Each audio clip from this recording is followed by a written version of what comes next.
I pulled a gun up, and he was walking, and I shot through the spruces, and he just spun around and bounded like 3 times and stopped, facing directly away from me.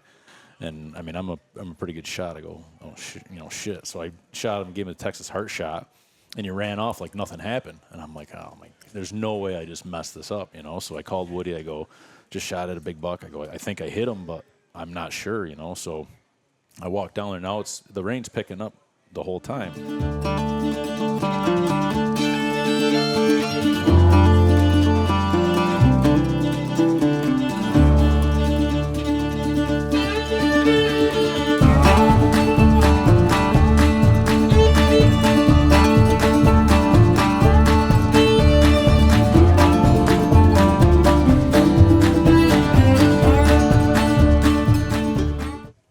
All right, welcome back to another episode of Northwoods Whitetails Podcast.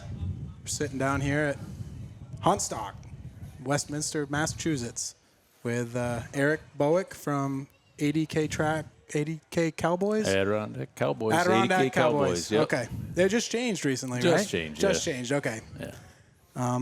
How's it going? And Travis Williams. I'm here hanging out. Yep. It's a privilege to sit down with Eric. Yeah, we're counting down the days in November. Count down the days. Can't wait. Won't be long. Won't be Summer's long. flying by.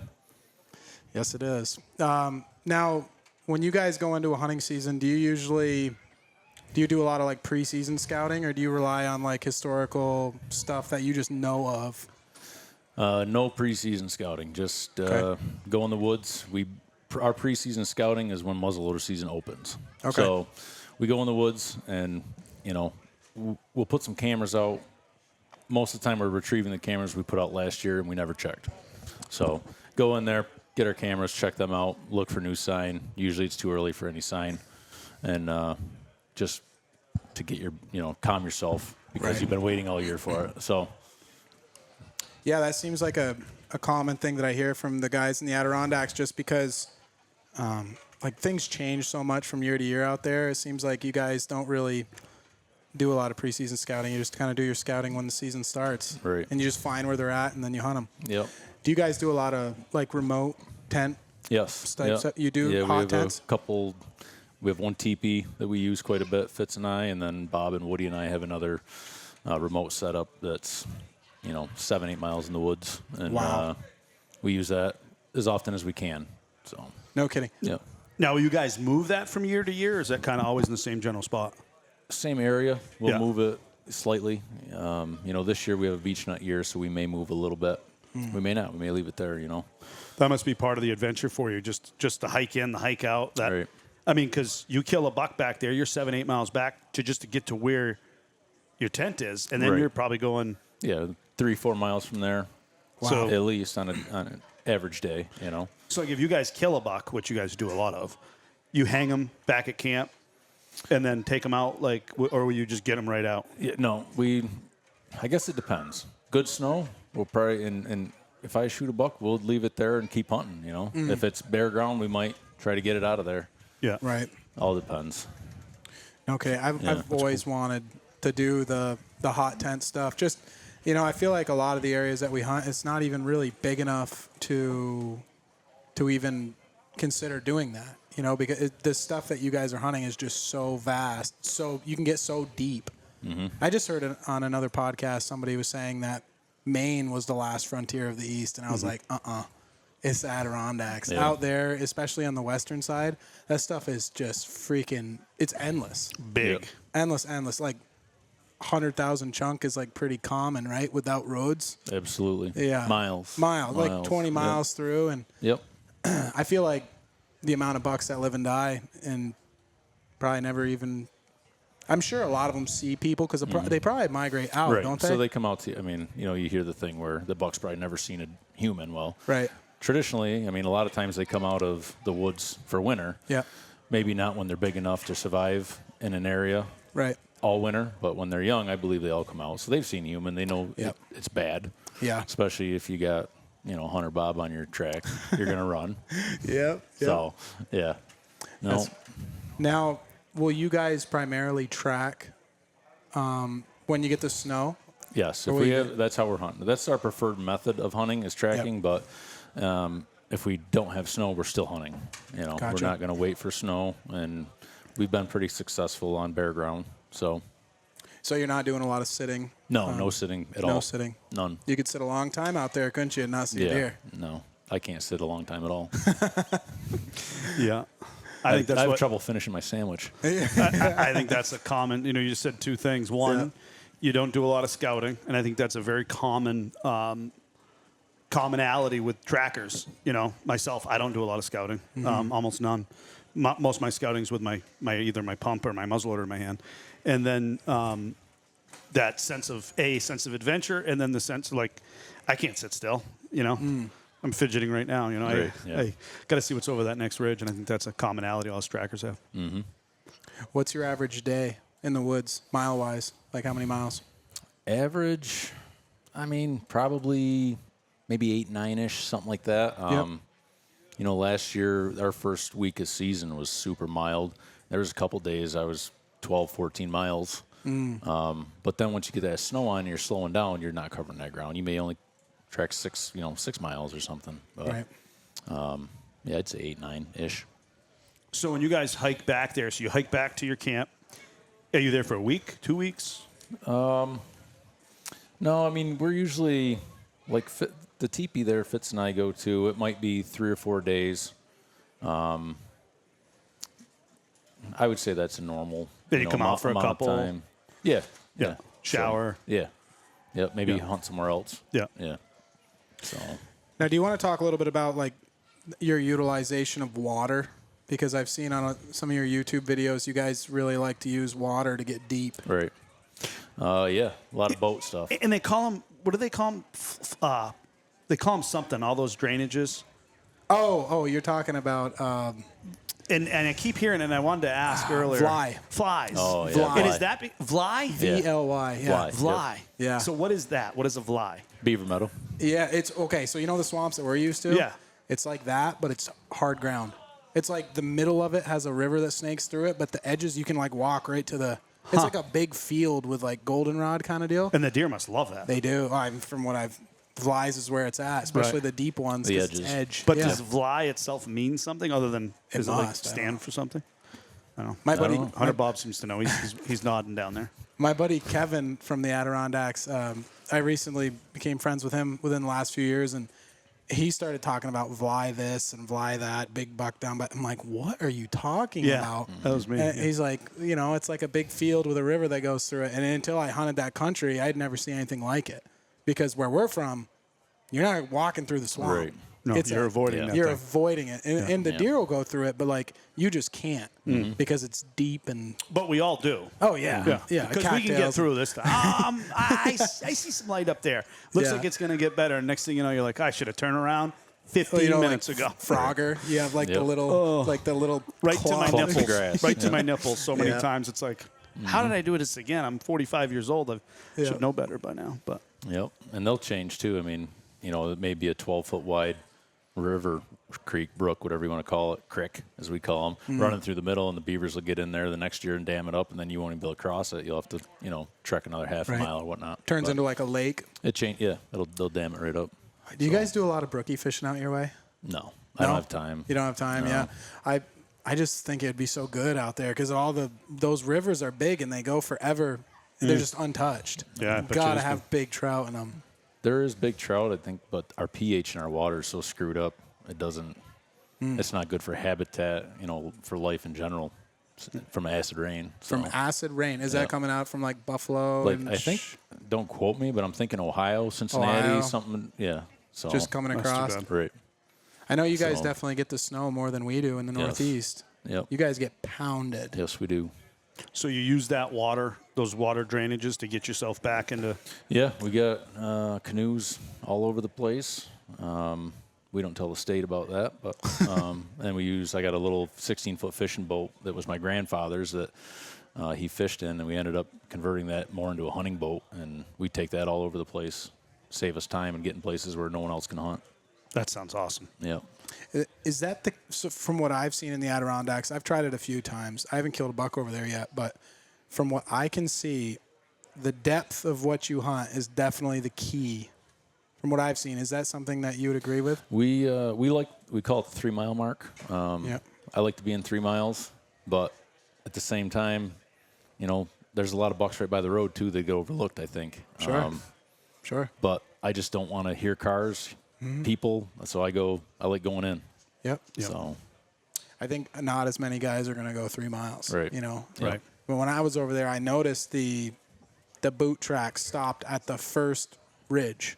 So if you go up the first one, it might be like not a big mountain, but just once you started going back over the first one, that's where you lost everybody, it seemed like. But, I mean, it kind of makes sense. It'd make it a lot harder to get one out. Do you guys pack a lot of deer out, or do you drag? I've never actually packed one out. Fitz, he's packed one out of our teepee by himself more than once. But we always drag. We enter like local buck contests for the weight and stuff. Okay. So we'll do whatever it takes to drag it out whole, and so we can weigh it just to enter. It's They still like let a you friendship. guys. They still let you guys in those contests. Yeah, here and there. I see some familiar Dwindling. faces down here from the YouTube channel. Yeah, it's dwindling. That's cool. What are the bucks weighing up in your area? Do you get the 200 mark much, or Not often. Not no. often. Average buck maybe 155 to 165. no kidding? Yeah, average. See, that's so funny. You think with the amount of snow you guys get that the bucks would weigh up.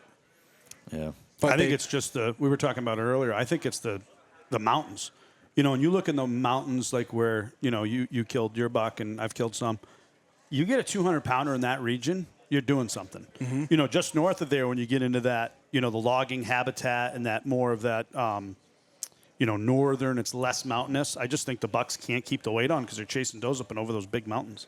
right. So you're saying in the mountain, but where you guys hunt, it's not super mountain. Like it's It depends. I mean, we hunt a lot of different areas. We hunt big mountains. We hunt more rolling stuff. There's just no food. There's okay. So it's a lack of habitat. yes. I mean, okay. so this year they're going Right. to be fat and happy because we have beech nuts. There's some acorns. Not where we do most of our hunting, but there is acorns. Last year there was nothing in the woods. The deer were eating fern roots, mushrooms, stuff like that. Hemlock. So, yeah, See and I any don't of that think. stuff? I think that's maybe has something to do with them not weighing a lot as well. Right. Yeah. If a lot of that country that you hunted got cut hard, they'd probably weigh well over 200 pounds. Right. And Yeah, you just think about those big hardwoods like in the White Mountains and where they hunt. yeah. Unless there's a mass crop, there's no food. I mean, Right. there's food, but it's not food like we think of. I know. Like, you go to the Maine and you see those big cuts. I mean, that's like the grocery store. There's just food everywhere. Right. I'm wondering if, because the old theory, and a lot of guys will say that the farther north you go in the Northeast, the heavier the bucks will get. But I wonder if it's more so all about the habitat and not so much as the farther north you get, because if you think about it, the North Country's where all the chopping happens. Right. And it seems like even down south, if there's areas that have a lot of cutting, the bucks way up. So I wonder if it is more to do with habitat and feed. Yeah. I mean, I think it's a little bit of both. I think it's, survival of the fittest. The big ones live because, Right. in the snow. Right. But then I think, because if you look at the frame, I mean, just look at the heads on the deer they brought. They're mature, big deer. Right. They're just not weighing up. Right. Because they just don't have the fat and, Yep. and the length probably. But big deer anyway. Yeah. Let's kill a buck. Yeah. Which one? Which story do you want to tell? Yeah. I don't know. You got a lot of them. stands out. I kind of like the one you were telling me earlier about when you first met your wife and you had to ride the bike 6 miles back there. Yeah. That's a good one. Yeah. Well, I can tell that. So my buddy Squirrel, I went to college with. He's got a camp up in the Adirondacks, and I had been hunting all day and came home. Of course, coming out of the woods, you get cell service, and so the phone's going off, and so Squirrel's mom, we call her Hot Ta. She gives me a call. She says, "Boke," she goes, "Squirrel just shot a huge buck. Uncle Pete says it's the biggest one they've ever killed at camp in years." And I'm like, "Oh man, I got to get up there, right?" So my wife and I had started dating that year, and we started dating in May. And, it's all lovey-dovey honeymoon stage. And I said, well, this is going to end rapidly once October rolls around, right? Yeah, so yeah. she's like, well, why? She's like, well, I deer hunt. She goes, oh, I like hunting this and that. I'm like, I don't think you understand the extent I take this to. Yeah. So she was kind of learning that. So I come home, and I'm changing my clothes quick. And she's like, well, where are you going? I said, well, Squirrel shot a big buck. I go, I got to go. She's like, you just got home. And I'm like, I understand that, but I got to get up there. I guess it's really big. And she's kind of sour. So you can't drive to his camp. So I throw my mountain bike, not an e-bike, a mountain bike in the back of the truck. You actually have to pedal that one? Yes. Yeah, Yep. okay. So I drive to his gate, and I picked up a 18-pack of beer. So I got my headlamp on, and I got the beer sitting on the tube of the frame of my bike. Bush lattes? At that time, that could have been Old Mill, to be honest with you. Yeah, real high quality. Yeah, Old good Mill. stuff. Old Milwaukee. Potentially even Jenny Light. Good stuff. I'm not Gotcha. sure. Jenny Jenny Light. Cream Ale? Wow. It was something good. Dang. Good stuff. I mean, we're going to celebrate. So, Okay. So I'm riding my bike in, clank over the rocks and stuff, and to get to his camp, it's kind of almost a bit of a U-turn to get in his driveway. So when I'm near the end of the driveway, I can see people out at the buck pole with headlamps, and they're all looking up at the buck. And so here I come cranking down the driveway, my chain's clanking around and everything, and all of a sudden all the headlamps start looking up the driveway, and here I come in and do a little, skid on my bike with my 18-pack, and they're like, "What are you doing here?" Because they didn't know I knew this was before cell phones. Right. I go, "Oh, your mom called me," so we proceeded to party the whole night, and I made it home the next day, and my wife is, not too happy about that, but now she's just numb to it. Yeah, right. Yeah. It's just normal. So Yeah, I think we've all had those moments. I remember when I first met my wife, it was eerily similar conversation. Like, so just so you know, I'm a big hunter. She's like, "Oh, that's cool. My grandfather hunted," and I'm like, "No. Yeah, you Not don't like understand. that. Like yeah. I probably think about it at least 16 times a day, and I take the whole month off, and you will not see me unless you want to get into hunting." Right.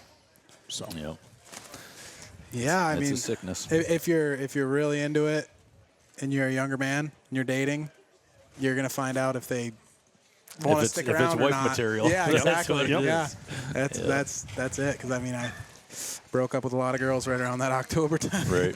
Oh, my dad always used to joke. Yeah. He'd be like, "So I haven't seen, Lindsay around lately. What happened?" I'm like, "Well, it's October, Dad. Yeah.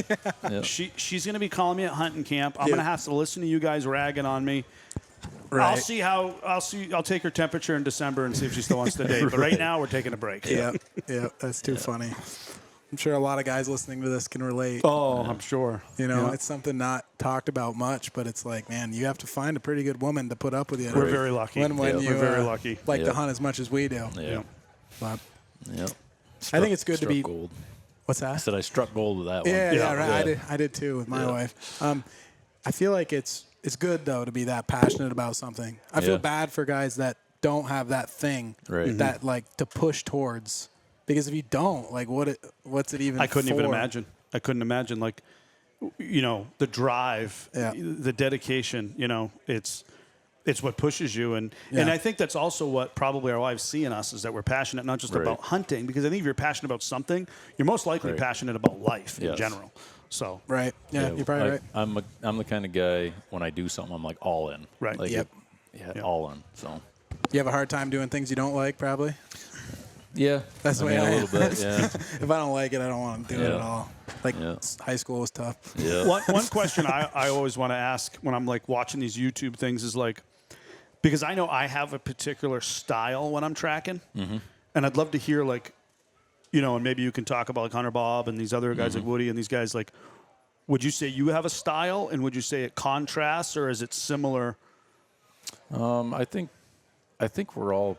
we track pretty much alike, really. I think Bob has obviously the most experience, and I mean he'll tell you these stories where he tries circling them and this, and I'll do that to an extent if the wind isn't right, but we're all about the same. I mean we go, and so we're normally hunting in the general area of each other, so if we can reach each other on the radio, we'll kind of be like, heading this way or something. And if we don't have something going on, another guy that's hunting will just stay in the area in case something happens, Sure. so we can help out or whatnot. But, yeah, very similar styles. I mean, and it's nothing spectacular. It's just tracking a buck, and when it's time to slow down, trying to get slow enough to seal the deal, So So when you first pick them up, you're just trying to gain time on them, yeah, motoring, if that's the case, I mean, unless it's a smoking fresh track, then and he's feeding. right, yeah. So, and if it's old, then you're covering ground, trying to, we're going to make something happen. So, Right. yeah. Now tell me this: when you're hunting 9 miles from the road, are those bucks even afraid of you? Don't lie to me. Yeah. Are they? Dang. Yeah. I feel like they would just be like, oh, look. Yeah. No, well, you can see where I would think that, right? Because I've never tracked a buck 9 miles off the road. I can only, They're bucky. think about what it would. They're bucky still, yeah. I think they're more bucky. No, I like to ask that question about Well, style even because more hockey. everybody I feel like has a style, and like for me, I'll jump on a track unless it's so blatantly obvious that buck's going to lay down. I don't even feel like I'm in the game until I've jumped him. And I hear a lot of guys talk, and they're all about killing them in that first bed, which obviously I'd love to do, and I have done on a lot of occasions, but I feel like I have wasted more time on a buck track because, he started to feed a little bit. He's meandering. He's going to lay down. So then I start, slowing down, and then he smells a doe, dumps off that knob, and he walks another 3 miles. Right. So my particular style, and I've kind of done this probably more in the last decade than anything, is I just go. Again, unless he pretty much writes in the snow, I am going to bed. Right. I just go. And if I jump him, awesome. Now I'm in the game.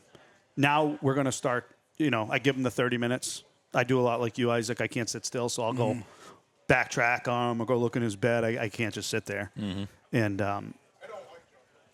you don't like jumping? You like getting them in the bed? yeah, see, Or when and they I don't stand know up? and I don't know if it's a Yeah. and I don't know if that's it's the a key. region thing, but like for a lot of the bucks that I track, sometimes they don't feed. I've had bucks that's chasing a doe. They're going. Both of them are running. Bed. Yep. No indication. Open Nothing. hardwoods. Yeah. Yeah, Go open right in the hardwoods, hardwoods. yeah, for sure. No knob, no nothing. Then Right. you have one. I tracked a buck 4 years ago. I jumped him 5 times, and he would.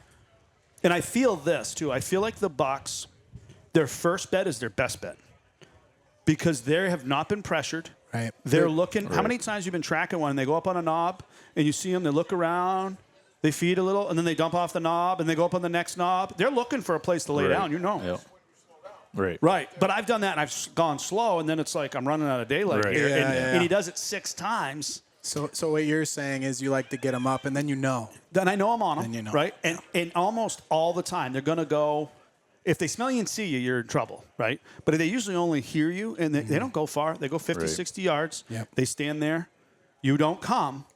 They go back to doing. If they're bedding, they want to bed again. Right. If they were chasing does, they're going to go chase does again.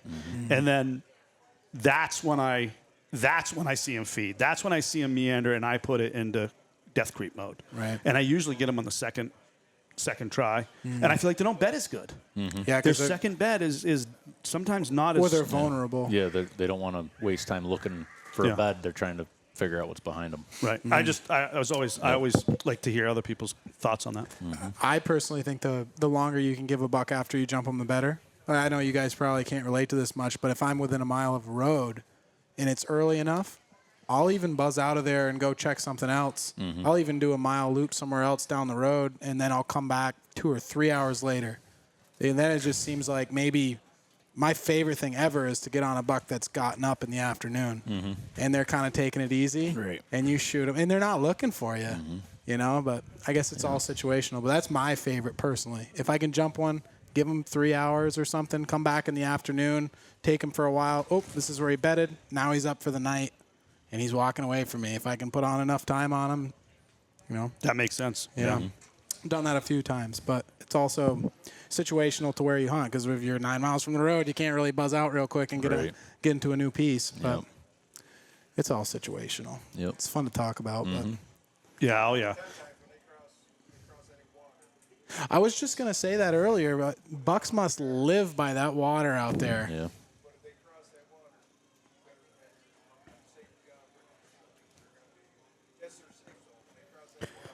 Right. So Right. So the people that can't hear, Hunter Bob's in the audience right now, and he's saying that when they cross water, you better be ready because that's that like safety barrier. And it's funny, in the North Country where we hunt, where there's a lot of cuts, it's the same way. Like if you put a buck through a cut Yep. and there's some thick green growth on the other side, Yep. you better have your head up and ready because he's going to be there. Right. If they cross a road, any type of transition, yeah, barrier. Yeah. you need to be ready. And I'm sure water, and I've experienced that too. Beach whips, jack Yep. furs, like just anything like that you have to like bowl your way through, and he can just hear you making a racket. He's gone. Yep. They're smart. You Oh, know, they yeah. get chased by a lot of predators, so they get smart. They get smart fast. So We're probably the dumbest of the predators that chase them. Honestly, we have the most. we have all the tools. We don't need to be smart. yeah, it's true. Yeah. I don't know. If I was a deer, I'd rather have a guy chase me than a pack of coyotes. I True. feel like a pack of coyotes are a little more mean than I am, I guess. But they have to eat. I'd rather die fast. Yeah, right. Yeah, it's true. Yeah. Oh, Mother Nature's cruel. So what's the heaviest buck you've shot in the Adirondacks, Eric? 201. So you have that's a big buck. Yep. It's a big buck anywhere. Yeah. Yeah, that was a fun one to get out. I bet. Did you track him? No, bare ground. Yep. Yeah, just luck. Woody and I were hunting together, and I found a bunch of fresh scrapes, and they kind of went up a valley. So I just walked up the valley and got to the top, and to my left there was a knob, maybe another 100 foot or so, and beyond it there was a little saddle. And I had talked to him.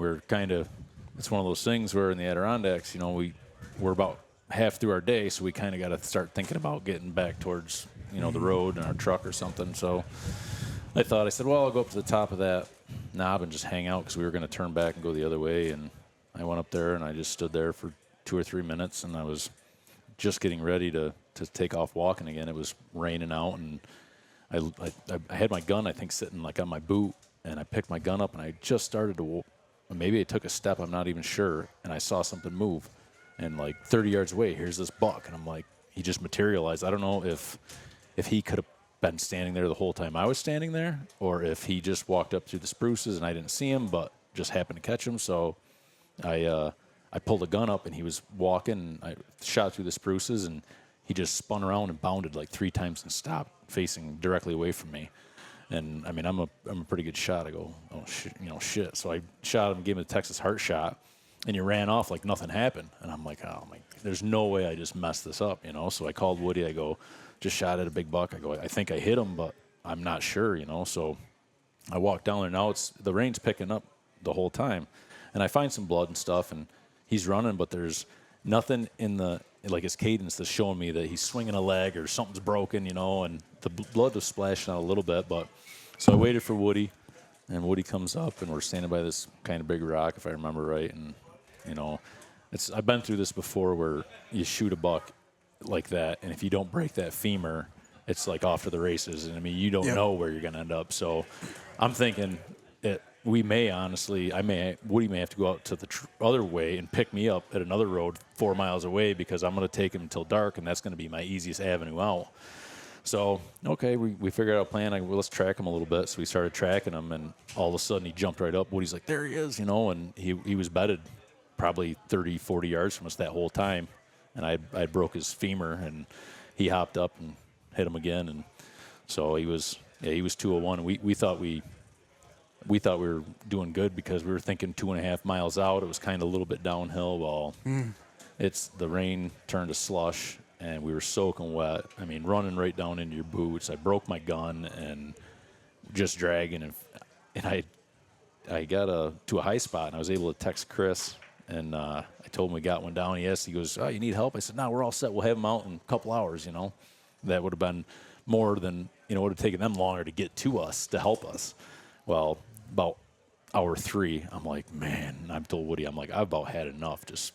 He's like, we're right there, man. He's like, half a mile. I'm like, all right. So we kept going, dragged him across the brook, got him to the Jeep, and I was whooped. But, yeah, that was the heaviest one, 201. How many miles was it? That was only a 3.5 mile drag. Only 3.5. Well, Now, that's a good one for us. can you tell me something?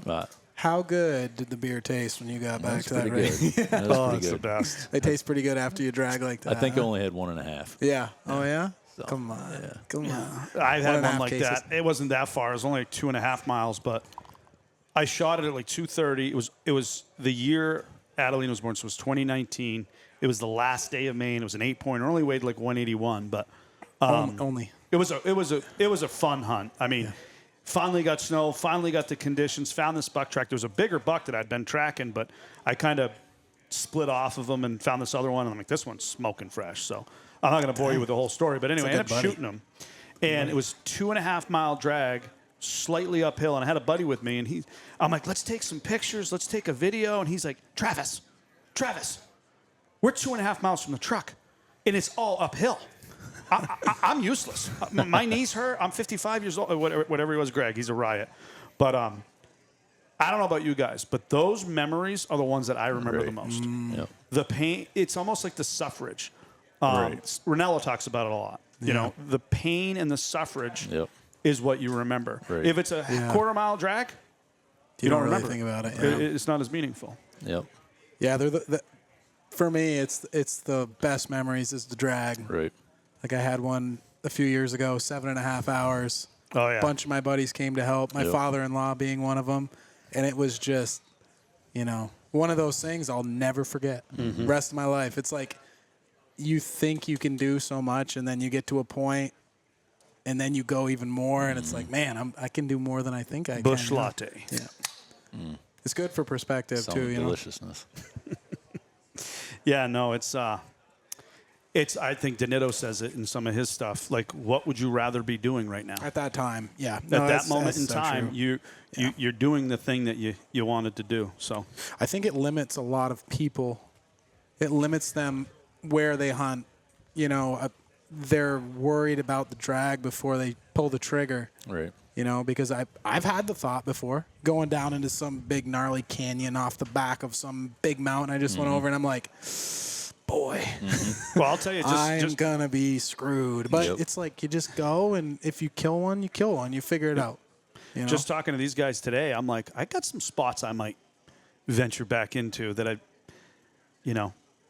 might have to call you for a carry out. How many bucks have you carried out on your back? I've heard some stories about that. 1, 2, 3, 4, 5. He's a big guy too. I don't know if you guys ever met him. Quite but he's a a few. big dude. You play football? No, rugby.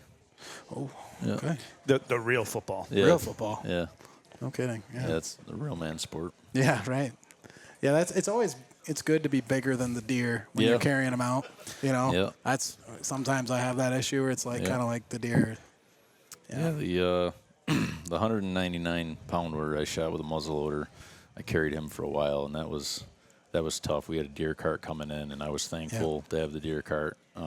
So I don't think, like I said, our average buck's 165. I can carry a 165-pound buck probably 3/4 of a mile without taking a break, and then I'll kind of lean up against a tree or something. But them 200-pounders, that 40 pounds makes a lot of difference. So, You get a lot of calls in the fall, don't you? For what? Help dragging and carrying bucks. Yeah. Hey, Yeah. come on out here. Yeah, hopefully that's right. I That's the know. way I am too. That's the best part. Yeah. So, we're about a half an hour in. Do we have an hour? We have an hour. Okay. All right. Just making sure on time here. Yep. So, have you hunted anywhere else in the Northeast or Maine. just Maine? Yep. How'd you do up Yep. there? I haven't killed one up there yet. I had a real close call last year, late muzzleloader, on an old track we found on the road, and actually somebody had gotten out and looked at it and walked away, and I'm like, that's big enough for me, because I'm from the Adirondack. So Yeah. So me and Hunter Bob and Woody were up there, and Yep. I took off on deer. He went up through some clear cuts and whatnot, and right to the top of the biggest mountain, and he fed just a touch, rubbed a couple small trees, and got up in the tops of the mountains where it's so thick, and so he didn't, he was a day old. So I finally walk up onto one of his beds, and I know it's frozen solid, but I'm still going to get down and touch it just to verify. And I was just squatting down to touch this bed, and what he had done is he had bedded there, and then he got up and he walked around the top of the mountain and fed a little bit and came back and bedded about 20 yards away. So he was directly to my left. So when I started bending down to touch that bed, he took off, and I can't make it up, but he made like a grunt. It was not like a grunt like tending a doe, but like the movement of his body caused him to go like that, and it startled me. And I look over, and he just went right up this rock face and was gone. I never saw his rack, but he was a big deer, So we ran him around the mountain there the rest of the day and blew him off the backside. Came in the next day and just couldn't make it happen. Our snow, we had decent snow that day, and then it froze up tight after that, so it started to rain. What did you think of hunting Maine compared to the areas that you hunt in the ADKs? I like it. I'm going to shoot one there someday, but it's all them roads, and the people driving around. Yeah. I'm honestly, what I'm going to do is hunt Maine just like I hunt the Adirondacks. I'm just going to pick a mountain or a spot, and I'm going to go because I think we'd be successful doing that, you know, instead of I'm not going to waste time driving around roads trying to find a fresh track. So. Yeah, I always struggle with that myself, like especially when you go up into northern Maine. When you get up to like Jackman, Allegheny, like north, I mean, it is so gridded that I struggle with, like, you're driving these roads, and these bucks, man, they have been tracked, you know, and they don't cross roads. They have ways around these roads unless they get bumped. So to your point, I find a lot of times, you know, strike off on like a Class 6 road or a ridge top that you can get out and just look for a track, because I have more success. I mean, I'll try and find from the road, especially for, before light. Like, I'll get up early if you have the conditions, if it's what I call a kill day, and I'll spend a couple hours of windshield time looking for one. And I've killed bucks picking them up from the road, and I've had a lot of fun days picking them up from the road. But I find, if you get off the beaten path, you're going to pick one up, especially if you put on enough miles. Right. Yeah. If a big buck in Maine likes to cross the road, chances are he's not going to live very long. Right. That's why you get back in there a little ways, you probably find one that, he knows the gig. Yeah. Them bucks aren't crossing the road every single day. No. So. Yeah, I know in Vermont and a lot of the bigger pieces that I hunt, I've seen them parallel a road for like a mile to go around the end of a dead end. Because they know, it's they do it. They're not stupid. The place where I killed my last 2 bucks in Maine, there's a road that goes out and it dead ends. And I'll tell you, if you're a stand hunter, you sit at the end of that dead end road, there is a beat down run going both ways. Where they go. They go around it, just like you just said. Yeah. That is like we're past the road. Here we go. And we're going to go up on the ridge. Yeah. A lot of people don't get out of the rigs. Yep. I know I just talked about it on a previous podcast. I like hunting Maine for the fact that I can always hitchhike my way back to my rig. Yeah. Right. No matter how far away I get, you come out to the road and throw a thumb up, and some good old boy will pick you up. What's funny bring is you back. my 21 buck. So I shot him. I brought him down to this road. I looked on Onyx, and I'm like, oh, there's a road down there, Dad. So my dad was with me as usual, and he's like, well, I'll head back. It was like three miles back to the truck. Would have been a horrible drag. It was like side hilling the side of this mountain the whole way, and he's like, and then I'll just drive around and get you. So I think it was like 2:30 again when I shot him. So I probably started dragging at 3. I mean, like 4 o'clock, I was standing in the road. But it was cold and snowy and blowing, and I wear no clothes. I like my Johnson Jack shirt on. I'm freezing. Right. So I'm just going to drag him down the road. Dude, I dragged that buck for like 4 miles down the road just because I was bored. You're cold, yeah. My dad ended up talking to some guy for 15 minutes at the rig or more. He said 15, probably 45. And then he had to drive all the way around the mountain. It was 12 miles around to come get me. I didn't see one vehicle. Nice. Which I was kind of glad because he was a pretty good buck. And I'm like, I don't need everybody seeing this thing right here. Probably figure out where I got him. Yeah. But people love to go in where you shoot deer. it's crazy. Isn't I mean, that I something? get it. You see a big buck. I guess. There's big bucks everywhere. He's dead. Yeah, right. He's not there anymore. Yeah, he's there dead, now. man. Big Buck has left the chat. Yeah, that's funny. Have you guys hunted much in the High Peaks region in the Adirondacks? Not a lot. I was up in there a bit during when I went to college up there, but I haven't been back since. Yeah, more south than that. Right. Yeah, So- I've been around in that High Peaks region. I love that country. Yep. It's so I feel like it's so untouched. I feel like it's Yes. probably the lowest deer density Absolutely. in the I would entire think. Northeast, probably because it's those big pointy mountains and there's no cuts. So Right. if that was New Hampshire or Maine and there was cutting going on, there'd probably be some true giants. But Right. I've heard of some big ones coming from the Yep, High Peaks region. absolutely. Some real heavy ones. Yep. And I've tried it, but boy, it's tough. I remember I did a 12-mile loop one day around this big basin on like 3 or 4 day old snow, and I never cut a track. Wow. I was like, dang. I've had experiences like that in northern Maine. Yeah. Especially on some bad years. I mean, I have this one hunt I like to do. I hike into Bowmantown, and there's this Class 6 old skidder. It's not a Class 6, it used to be. It's all, grown up now. And it's a big 6-mile loop, and I did it 2 days. Not a deer track. Not a one. But I'll tell you what, you bump into one in that region, it's usually a good one. 240. What do you call it? Four-finger Four-finger humdinger? humdinger. That's right. Yeah. So what got you into tracking? Is it like a family thing? Did your dad track? Yep. Yeah, my dad's a killer. He's killed a ton of bucks. He's got just great big cardboard boxes with racks in them. No kidding.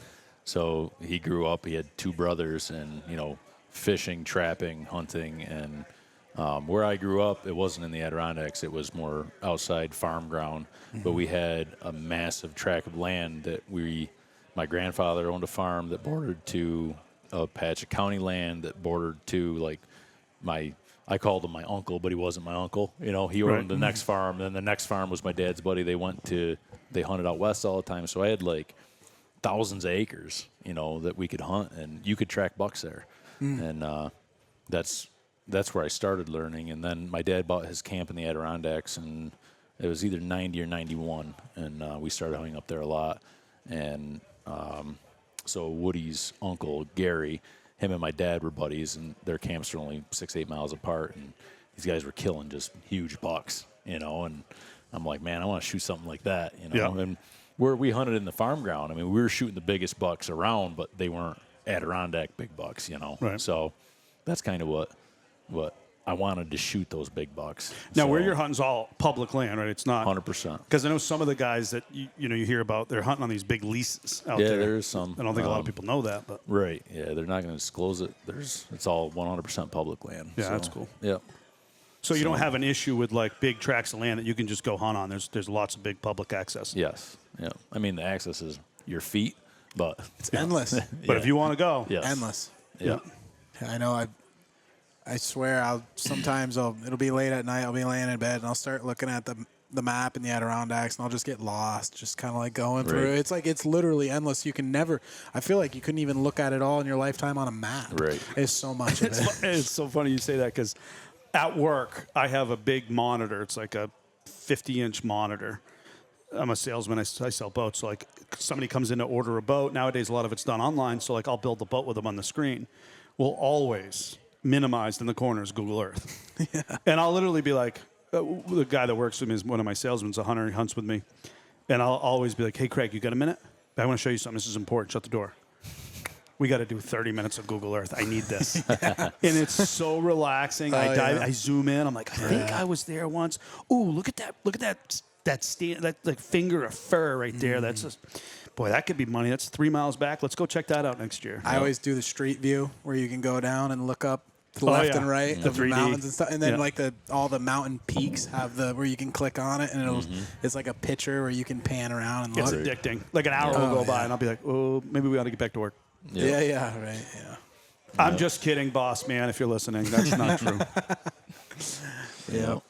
It's something definitely in us. Yeah. We're all sick. Yes. Oh, Sick and my obsession. thing is I don't know if I would be. Actually, I can tell you for certain, I would not be as passionate about hunting if it wasn't for hunting the big woods, and probably tracking. Because basically, my hunting, you got to go hunting. If you've got the day off and it's hunting season, you got to be in the woods. But I'm pretty much just hanging out waiting for snow. I'm scouting. I am hunting. If I find a spot that's just pounded with buck sign, I'll go hang out in there. But I can't sit. But the tracking is what just really is a sense of adventure. Again, I don't really run cameras. I love the unknown. I love that when you pick up a buck track, you have no idea. You're figuring it out as you're going. Right. He's laying down sign. You're pursuing them one-on-one in the toughest conditions and the lowest deer densities. And if you successfully harvest a deer under those conditions, it's so rewarding. Yeah. And anybody that's listening that hasn't tried it, you gotta give it a try. Yeah. It's a lot more fun than anything else, I think. Well, when you come Tracking. back in, right, so say you sit in a tree stand, which is nothing wrong with that. Guys kill a lot of big bucks with it, and kudos to you. But your story is, I went and sat in the tree stand. A gray squirrel came by, and I thought I heard a deer. Yep. The end. If I don't see a deer, I have a story. And listening to you guys, I got to come hunting with you. Because the canoe ride, I'm sure you guys have flipped some over. I'm not sure if you want that. Have you ever flipped over a canoe? You ever had lost a gun in the bottom of the river? So no, we haven't. But some of these canoes that Hunter Bob has are I'd rather ride around this beer can, and I am not joking. Because it's the one's a 10, maybe a 10. Is that a 10-footer? It's a 12, but Bob's 250. I'm 250. And we got 3 inches of clearance, and we're crossing a river in the rapids. Nice. And I don't like water, so The fishing boat's not bad. It's a little cold, but yeah. You ever had any sketchy moments in the airplane? Well, not as sketchy as the one Bob and Woody had, but I've been nervous a few times. You know? I guess what makes me nervous is when we're taking off in the airplane and Bob's talking to it. Come on, baby, come on, and I'm like, come on now. Who's the pilot? I missed out on this. Hunter Bob. You're the pilot? Yeah. Wow. Yeah. Oh, dude, they got some stories. They got some stories. We were over there earlier. I'll have to hear about that. And he's talking about, like, yeah, one time we got snowed in. We couldn't leave the camp. It was 2 days after hunting season. And finally we, like, chiseled off the plane and smeared oil on it. We got out of there. Yeah. Wow. Yeah. Like, that's, to me, like, what you guys get is, like, what we do on steroids. Yeah. Yeah. Exactly. That's the story. Yeah. You guys have story. I mean, just the camping. Like, I'm like, it's not like we said earlier. It's not about the outcome. It's about the process. The process. 100%. You know? How, how big is the plane you guys use? Is it tiny? It's a Super Cub. It's a Super Cup. Good. Yeah. You guys have some big balls. I'll tell you. I've been in one of those things before, and it's not fun. We're gonna have to talk Yeah. to Yeah. I believe it. Bob. We'll get you. Well, when we have your Johnson pants made, we'll have them made for the extra big balls. Big balls. Little extra ball you know, he's room. carrying them around. Yeah. That's wild. Yeah. It's interesting. But yeah, gotta be. that's just what you guys have is, like you said earlier, it's really the last frontier. It is. And It I think is it's the last protected, right? Because a lot of that land is. Yeah. So that's going to be there forever. So we need to, and I think that people ask me all the time, like, why did you get involved with Northwoods Whitetails? And I said, because it gives me a voice. And I have a story that I want to tell. And the story is, there is another way. Mm-hmm. Like, when you turn, and I'm not saying that it's wrong. Mm-hmm. Like, when you turn on a hunting show and there's a guy in the Midwest in a tree stand, like, that's awesome, right? And they're killing big bucks. But there is another way. Mm-hmm. And you don't have to have a lease. You don't have to run 65 cell phone cameras. You can take your pump gun or your bolt action or whatever it is you use, and you can disappear in the Adirondacks and shoot yourself a nice buck and have a story and a memory that'll last a lifetime. Right. I like the culture over there in the Adirondacks too. The hunting culture is like, it's pretty crazy. I went over at like my buddy Kevin's last year, and he's like, all these guys, you got like the different gangs, and there's like two gangs like feuding, about like this one ridge and stuff. It's Right. like, it's something I've never experienced, and it's cool. Yep. It's really cool. It's unique, I feel like, to the area. Yeah. Like that. Yeah. Yeah, right. Guy. They're saying they have their own mountain. Exactly, yeah. I guided a little bit, and I still do, for moose hunting in New Hampshire. And one of my clients years ago had a camp, and I think it was in the Adirondacks. And he goes, yeah, I ran into an old buck. He goes, I decided to sell my camp. And I said, why? He goes, well, the old buck says, well, you might want to think about selling your camp because those guys up there in the hills, they got to feuding. And then one cabin would burn, and then another cabin would burn. Yeah. See, that's like the whole. There could be like a Discovery Channel show of like the Adirondack hunters. You guys are nuts, but Instead of it's wicked cool, tuna, man. wicked Yeah, Adirondacks. wicked Adirondack bucks. Yeah. Hunter That's cool. Bob took a shot at Hunter Bill last week. Yeah. Now you guys are crazy. I like it. It's definitely cool. But I think it comes with the territory. All the big, huge country. I mean, you guys kind of have to be a little twisted to do what you do. I mean, seriously, you do. Yeah, you got to be. I mean, this stuff you guys do is awesome. I definitely look up to you guys because, I mean, we just don't have the country to hunt Vermont East. We really don't. It's all cut up with roads. Right. A big chunk's 50,000 acres, maybe 60, 70, but that's about as big as you can find. You guys are hunting like 20 miles by 15 miles. It's like Yep. And if you're real deal lucky, stuff. and I know, Isaac, you and I have talked about it, you find a couple gates. Yeah. Because gates, I love Right. gates. Other Yep. people are like, oh, man, that road's gated. That sucks. I'm like, no, that's awesome. That's good, yeah. Because now the guy that doesn't want to walk 3 or 4 miles, he's not going to be back there. Right. And, I've got buddies, and they're like, where are you going to hunt tomorrow? I heard there's big bucks right down there. There's big buck over here. I said, I don't hunt big bucks. I hunt where I'm not going to see another hunter. Mm-hmm. And if there happens to be a big buck there, awesome. No. Right. Once the spot I've been hunting, it's starting to get more pressure for whatever reason, probably not going to go back there. Right. If I see a boot track in the woods, and I probably shouldn't be this way because they're just doing the same thing I'm doing, right? They're Right. probably a really good guy. if I bump into him, I'm probably going to make friends. Right. But I still hate it. I'm like, just what an a-hole. What's he doing in here? You know? Do you guys bump into people ever? Not really. So we were talking about this you were saying. earlier. So I ran into a kid one day. Actually, I'd shot a buck, and this kid was standing there. He's like, "Oh, you got one?" I'm like, "Yeah." And so Bob and Woody are tracking a buck, and they're like, "This buck's coming right up the hill." And I go, "You want to shoot a buck, kid?" And he's like, "Yeah." And I go, "Well, get ready," you know. And honestly, it didn't end up panning out, but I ran into that kid, and then actually when I was, I don't know, I might have been 12, 13 years old. I was hunting with my dad at camp, and I was a couple miles from my camp downstream, and it was a super crunchy day, and I got to this little knob, and I was standing there, and all of a sudden I hear, I could tell it was a man coming at me, and I'm like, what? I'm like, why is my dad over here, So before he got to me, I just gave a whistle out so he would know where I was. Well, the guy comes walking up, and it's not my dad, and I'm like, oh, man. So he says, well, what are you doing in here? And I'm like, well, I'm hunting. He's like, where are you from? I go, my camp's a couple miles up the river. And he goes, oh, and it ended up being, it was Jim Doyle, Jeff Doyle's dad. Okay. Yeah. Okay. So, Small world. Yeah, ran into him, and then it was maybe that year or year after, we were tracking a buck, and he ended up shooting it. Like, No kidding. Yeah, he came in and cut the track, and he killed it. So it was That's a nice crazy. 8-pointer. Yeah. That's crazy. So, Small world. right. Yeah, I mean, you're bound to run into guys that are serious every once in a while. Yep. That's cool. Yeah, I mean, I met, what's his name there? The mountain deer. Rodney Elmer. Elmer. Rodney. Yeah. I met Rodney. Yep. There was a spot that I used to park in New Hampshire, and I'd hike into Maine, and I'd hunt it all day, and I was hiking up out of there, and it's a friggin' hike, and I'm come up over, and there's all these like strip cuts, and there's all these roads, and I look, and there's a guy doing the same thing as I am. I mean, we're booking it because it's getting dark, and I'm going, man, that guy's really flying. So I'm trying to keep up, and he's going faster. And I'm like, anyway, we finally get to the rig. He's like, man, you walk fast. I was like, no, I was walking faster because you were walking fast. He's like, well, I was trying to beat you out here because I wasn't sure if you'd be able to get around my truck. And it was Rodney. No kidding. Yeah, so I'd met him there, and then I was a hunting and fishing guide, and I'd go to all these sporting expos and stuff like that, shows like this. Yep. And he ended up having a booth next to me, and I was like, didn't I meet you in the woods? Oh, yeah, so amazing how it's such a small world. Yep.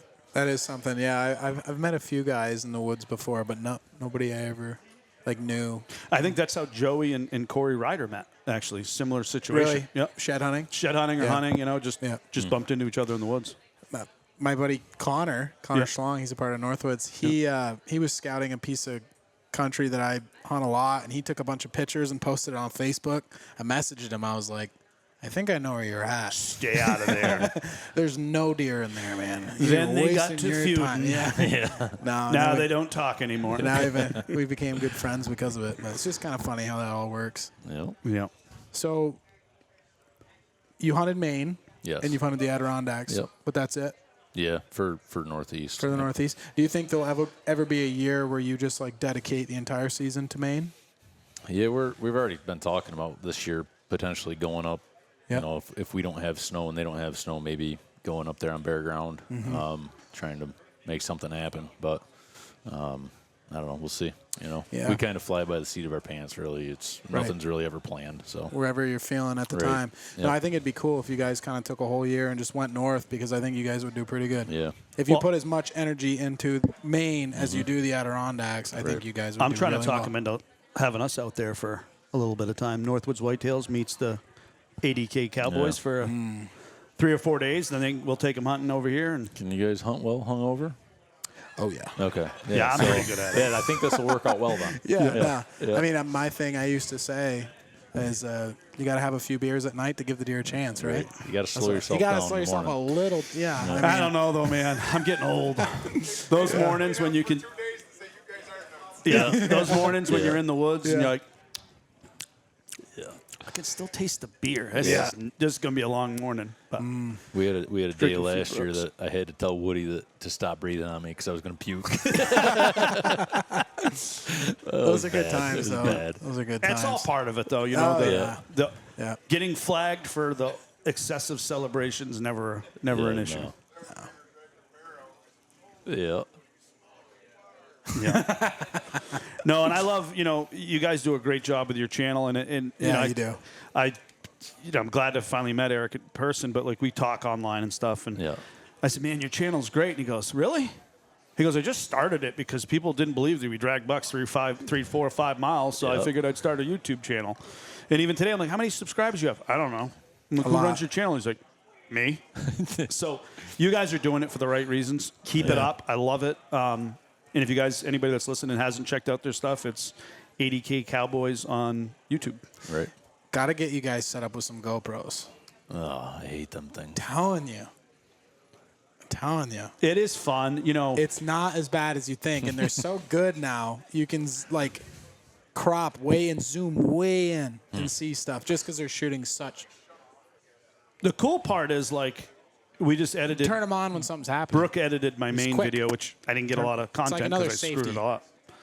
But the cool part is like you guys have got a great story to tell, and now you're going to tell it through video.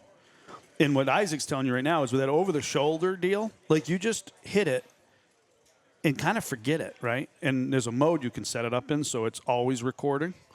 So there's a, and I'm going to tell you right now, when you look back on that and you captured that moment, it's something you're going to have forever.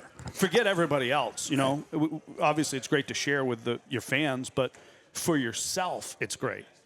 I put mine right on my head. I have a strap. I just wear it like on my hat. You can't even feel it. And what I do is, like you were saying, Travis, is there's a way that you can run it all the time. Right. But what I do is I just turn it on. There's a way to where all you have to do is click a button and it'll turn on and start recording. So like when I'm tracking and like something interesting's happening, I'll turn it on, kind of explain it or whatever. Or if I see a buck, I'll just turn it on and right. Well, I put mine right on my head, and it doesn't stick up any higher than my hat. It's right here. It's like at the top of my forehead. So it's pretty easy. It's easier than you'd think it would be. And, I think it's really cool to have the shot. It's like the next thing, you know. You guys have always had some really good stuff, but I think it'd be really cool if you started using the GoPros.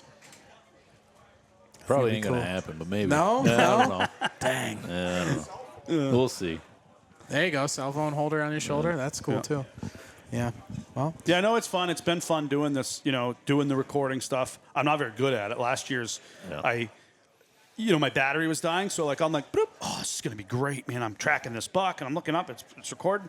And I go, well, it was only recording for 6 seconds, and it shut off. So there's a bunch of 6-second clips. Brooke, who's editing our stuff, she's like, Trav, there's a whole bunch of what do you want me to do with this? I'm like, I don't know. Just do what you can. But she did some sorcery. It actually came out good. We'll be dropping that one soon. Cool. All right. Well, this has been great. Yep. Thank you, man. Anytime. Appreciate it. Yeah, it was a good time. Yeah, Great conversation. Yeah, we'll A lot have of to fun. Kill some bucks sometime. Yeah, maybe we'll have to get I'm together. coming. You guys Watch out. Travis is coming. dust off a spot. I want to come flop around with you up there in the ADKs. All right, boys. Sounds good. See you on the next one.